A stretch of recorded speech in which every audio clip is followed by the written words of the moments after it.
October the 12th, 2023. My second visit to New York Comic Con. It's going to be an interesting year, folks. A lot of the big guys aren't going to be in this year's show, so it'll be interesting to see what's going to be on display, what exhibits, considering that the show is still sold out. This is still a sold out show. So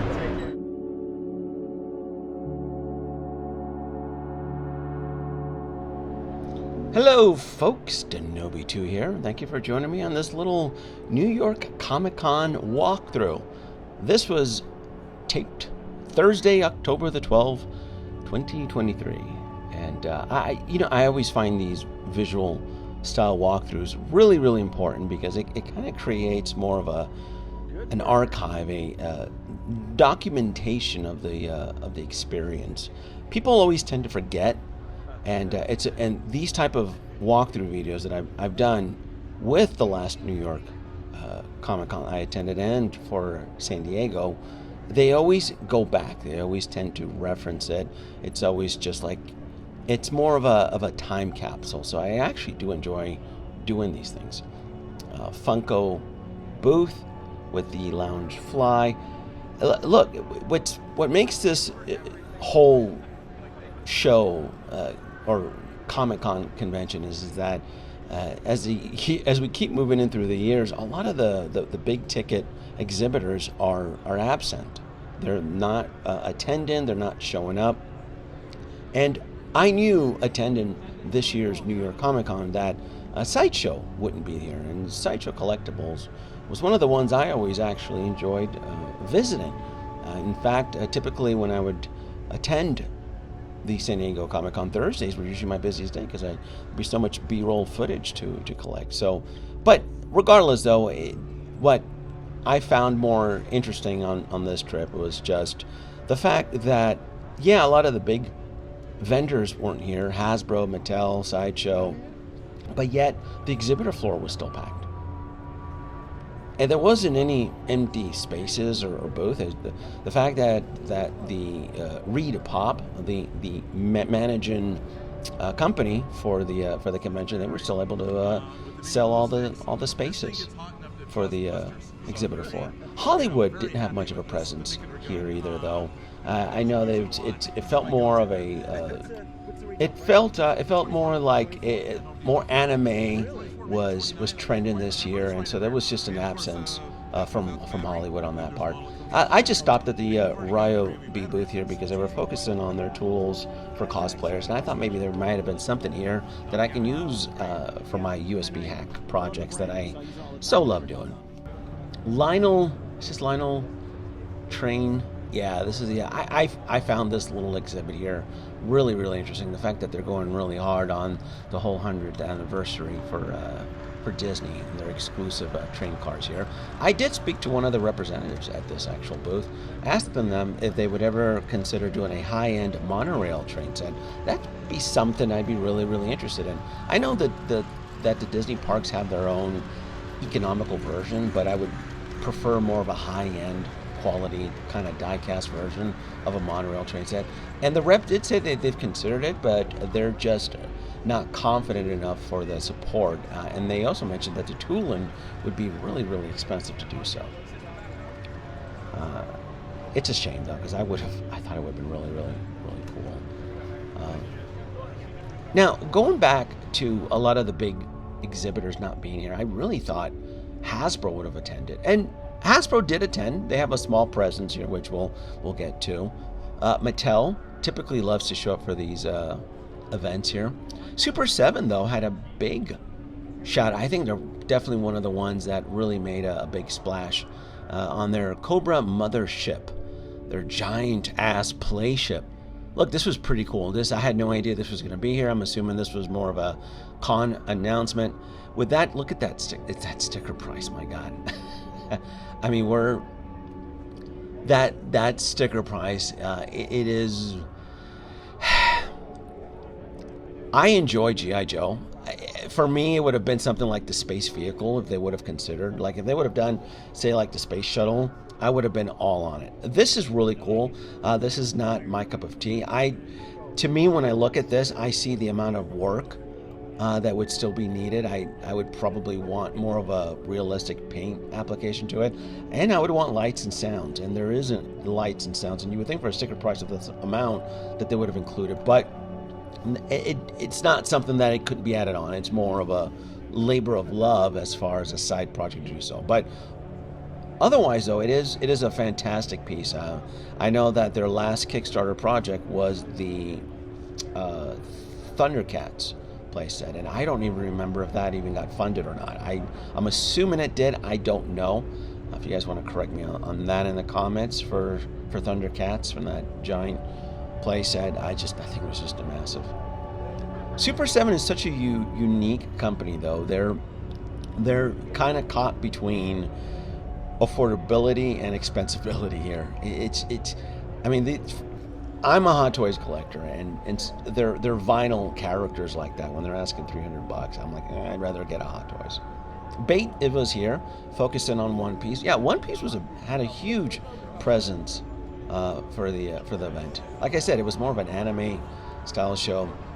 I love Bait. I love their T-shirts, their designs. I'm not too hard on Bait. Every now and then, if they make a T-shirt that has a specific pattern that I like, say Star Wars or just something more pop relevant like Marvel, I'm all into it. I love these aerial shots that I do with the GoPro, because it just kind of shows you, like I said, there's a lot of filler here in this show. You have a few standouts, and then you have a lot of how do you put it? A lot of just regular Joe Schmo Avengers. And this is like, you would think that if you're attending a show like this, that you'd bring out your best. And maybe a lot of these smaller booths and vendors are bringing out their best.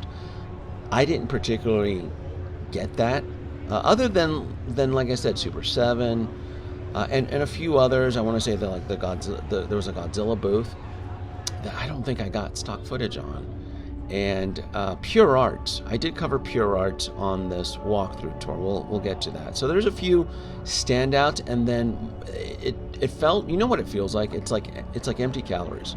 Like more, I don't want to use the word flea market, but you can't help as I'm panning through this, it kind of feels like for what they're charging for and where the show is being held at, this is something that you probably would have found in your local mega con, local comic book type show with the amount of vendors they have here. Now, I did say that Hasbro did have this. Oh, I love this Spider-Man booth setup. They did promote Spider-Man 2. Can't wait for this game. I'm all for it. Right there in the little lower half corner, they had the Giant Man. And at the time when I filmed this, I wasn't sold on this. I go, it's cool. It looks. It's fine. The problem is it's that it's Giant Man. It's more of a B list or even like a C list character for me. It doesn't really pop. And at the time of me editing this video, they're 60%, maybe hitting their 70% target. I don't know if this is going to get funded. No clue. I would have preferred. I even told the rep who was managing this booth, I would have preferred more of an MCU or maybe a head swap of an MCU version of, like, say, Fall Rudd, right, to kind of help sell it. But look, if it gets funded, I'm gonna back it. I would prefer it didn't. I would prefer something more grandiose for that sticker price. But I mean, that's the whole idea of a HasLab, right? Is to test the waters. If it doesn't get funded, it doesn't get funded. It's no skin off Hasbro's teeth. They'll just, they'll just announce something else. Versus the collectors out there who are probably bitching that Giant Man should have gone to retail or Amazon. That way, could have hit the bargain bin so they could score a deal. Fortunately, Hasbro is not a church or a non-profit company. They are in it to make money. SH Figuarts, Tamashii Nations, Bandai Namco, my God, they had a big-ass presence on the floor. If there's one retailer or manufacturer that's winning, it's absolutely Bandai Namco. In fact, they're gobbling up a lot of the empty exhibitor floor. They gobbled up the way I understood it, where Sideshow and a couple of the others used to be.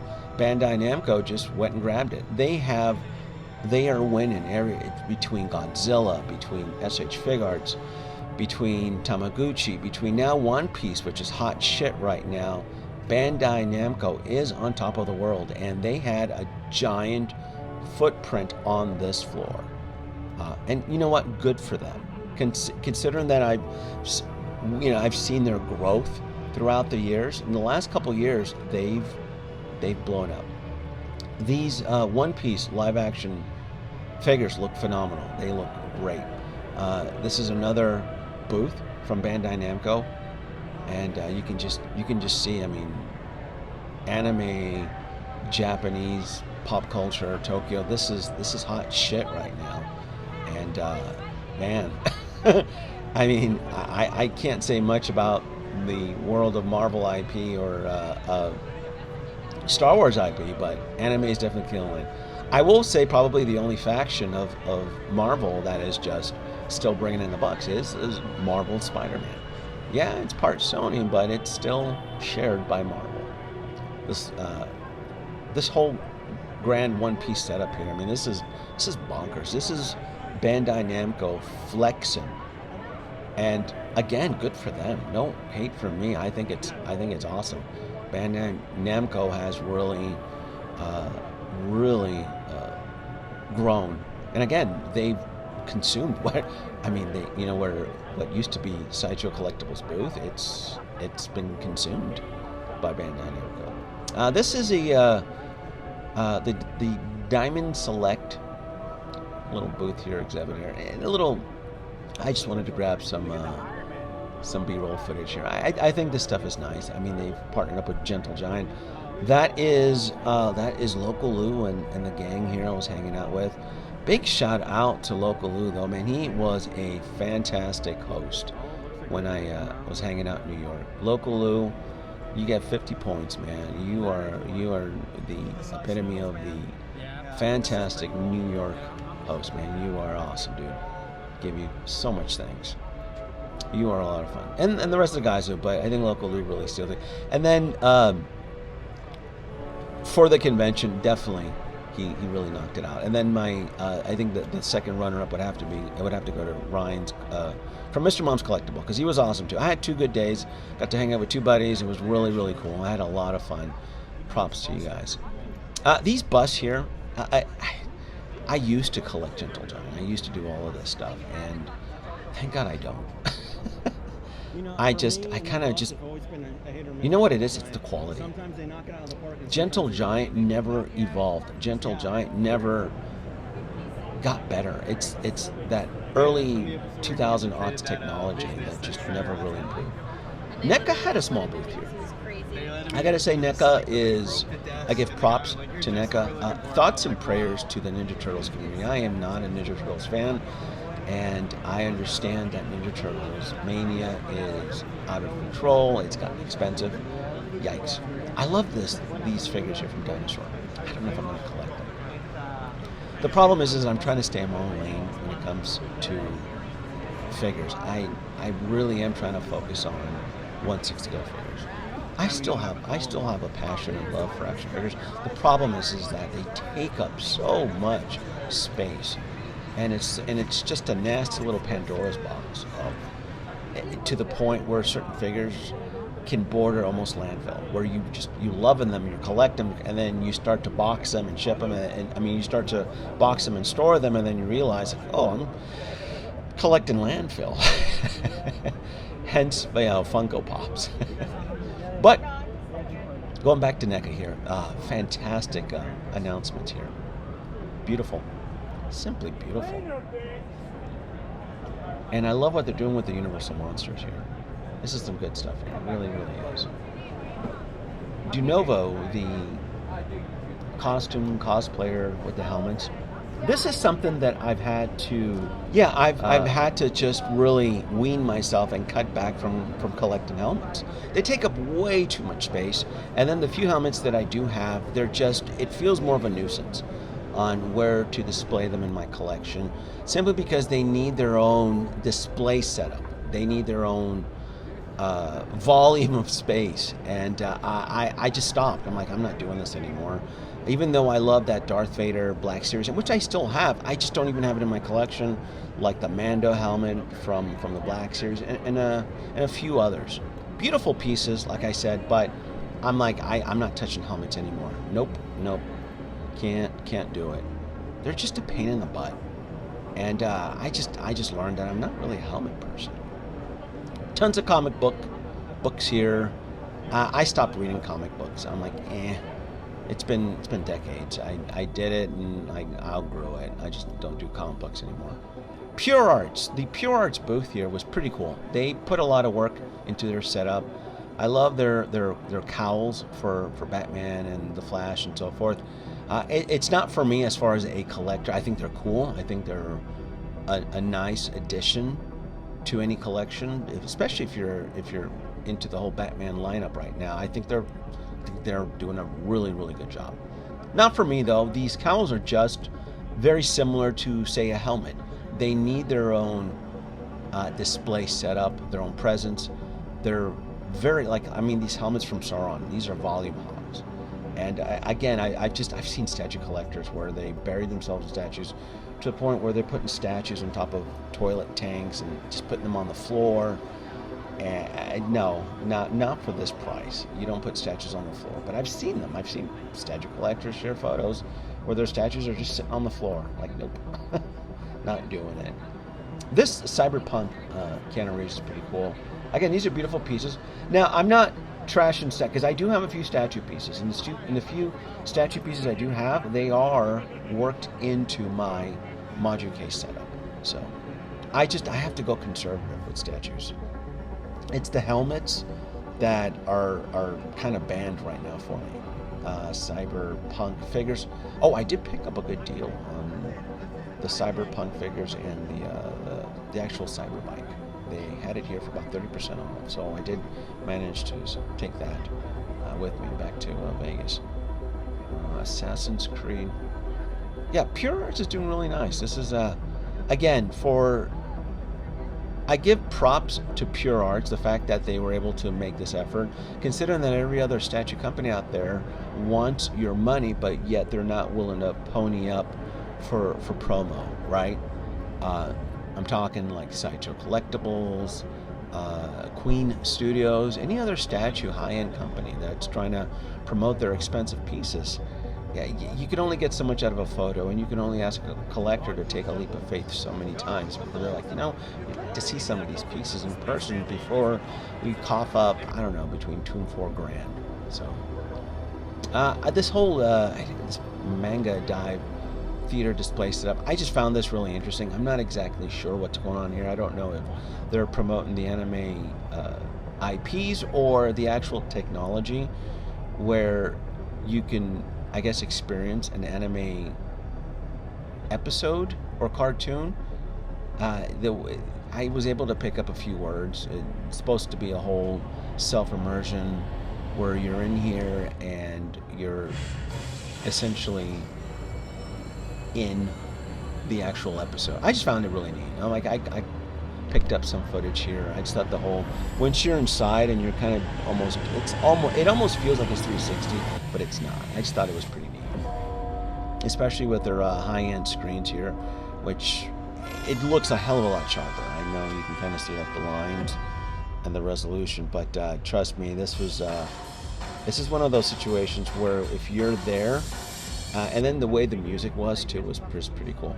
This is the fan home ET that I was able to speak with the rep, and he was trying to upsell me on it, and I ended up telling him about my whole experience with the Enterprise D, and how they picked up all the dead stock, and if I wanted to continue with it, I told him no thanks. The whole experience wasn't very pleasant, and the fact that he let me hold the mask to this ET, I thought was pretty nice of him.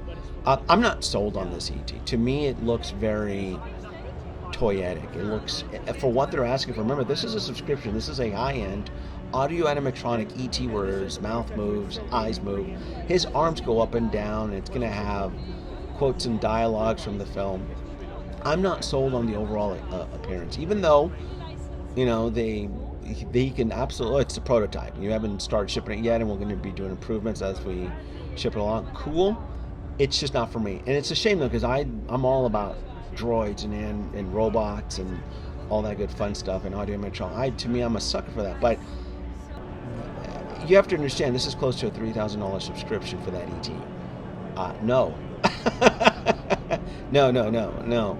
And I would, no. Again, the whole Enterprise D subscription build just put me in a funk. We're in Saturday. I picked up some extra footage here for Saturday. Saturday is cosplay day. This is when everybody comes in and starts toting their best. They start really, I mean, this is where the high-end cosplayers are like, look, we put a lot of work into our stuff, and we're going to come out here and pose for photos and jazz and all that good fun stuff. So I thought this was pretty cool. Make sure, is that Adam Savage? Doesn't he sneak in and stuff? Wouldn't that be funny if that was Adam Savage? He usually, doesn't he like sneak in incognito or something like that? What do you have here?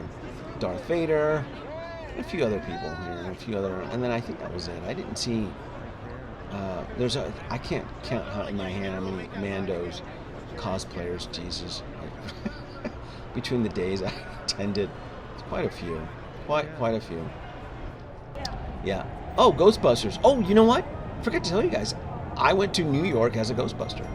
This is where Ryan comes in. This is one of my bucket lists. The fact that I got to dress up as a Ghostbuster in New York was a nice. It was awesome. It was a dream. It was pretty cool. And the fact that I got to be a Ghostbusters in Times Square.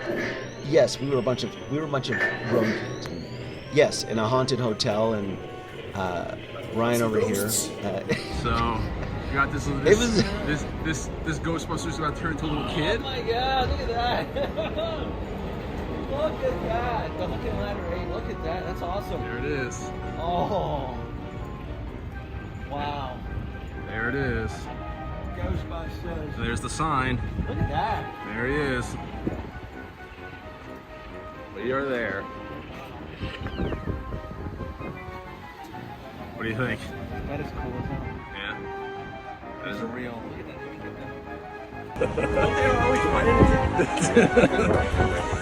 This hurts my back when I'm running. Oh, that's funny. Come on, Ray! Yeah, I ain't running nowhere. I'm walking. I'm tired. I'm walking. I'm not running. I can't express how much fun that was being a Ghostbuster in New York City and having everybody just turn their heads and just being welcomed. There was just so much positivity, so much fun, so much love. It was just great. That was definitely one of my highlights. So yeah, special thanks to Mr. Mom's Collectible, Ryan, for hanging out with me. He was awesome on that. Loki season 2 isn't doing it for me. I don't know if I'm going to see the 3rd episode. I'm not sold on Loki. Jesus, what a shame. Well, this is fun. I think we're coming to the end of the walkthrough tour. Overall, New York Comic Con was a lot of fun. I had a blast. I just, for what they charge for the whole experience, for this type of money that I spent, I would rather focus it on other events. Most likely, it'll be years before I ever come back to New York, simply because I need to save up for my bonus trip for Star Wars Celebration. So, folks, thanks for watching.